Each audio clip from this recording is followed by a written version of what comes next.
ಅಂತ ಬರುತ್ತಲ್ವಾ, ಸೊ ಏನಾದರೂ ರೀಸನ್ಸ್? ಸಿಲ್ಲಿ ವಿಷಯಕ್ಕೆಲ್ಲ ಬ್ರೇಕಪ್ ಮಾಡ್ಕೋಬಾರ್ದು. ಇವಾಗ ಮನುಷ್ಯ ಬೇಕು ಅಂತ ಹೇಳಿದ್ರೆ 100 ತಪ್ಪು ಮಾಡಿದ್ರು ಕ್ಷಮಿಸ್ಬಿಡ್ಬೇಕು. ಅಕಸ್ಮಾತ್ ತಪ್ಪೇ ಇಂಪಾರ್ಟೆಂಟ್ ಅಂದರೆ ವ್ಯಕ್ತಿನೇ ಮರ್ತ್ಬಿಡ್ಬೇಕು.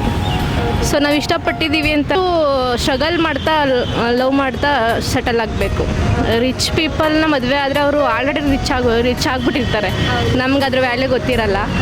ಸೊ ಸ್ಟ್ರಗಲ್ ಮಾಡ್ತಿರೋ ಜೊತೆ ನಿಂತು ಪ್ರೀತಿ ಮಾಡಿ ಮದುವೆ ಆದರೆ ಅದು ಒಂದು ಲಾಯಲ್ ಆಗಿರ್ತಾರೆ, ಅವ್ರ ಹತ್ರ ಆನೆಸ್ಟಾಗಿ ಇರಬೇಕು. ನಾವು ಅಷ್ಟೇ, ಹುಡುಗಿರು ಅಷ್ಟೇ, ಹುಡುಗರು ಅಷ್ಟೇ. ಸಿಲ್ಲಿ ರೀಸನ್ಗಳೆಲ್ಲ ಕೊಟ್ಟು ಬ್ರೇಕಪ್ ಮಾಡ್ಕೋಬಾರ್ದು. ಮೇಡಮ್, ಇವಾಗ ಬ್ರೇಕಪ್ ಅಂತ ಬರುತ್ತೆ ಅಂತ ಹೇಳಿದೆ. ಈಗ ಹುಡುಗಿ ತಪ್ಪಿರುತ್ತೆ ಇಲ್ಲ ಹುಡುಗರು ತಪ್ಪಿರುತ್ತೆ, ಜಾಸ್ತಿ ತಪ್ಪು ಯಾರು ಮಾಡ್ತಾರೆ?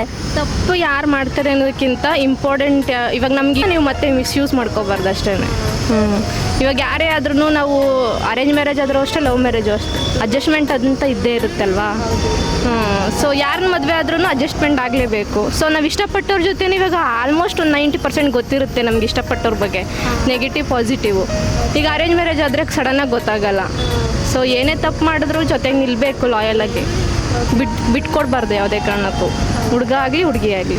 ಎಲ್ಲನೂ ಹೇಳಬೇಕು ಅಂತಿಲ್ಲ, ಸತ್ಯ ಹೇಳಿದ್ರೆ ಸಾಕು. ಆ ಕ್ಷಣಕ್ಕೆ ಬೇಜಾರಾಗ್ಬೋದು ಏನಾದರೂ ಸತ್ಯ.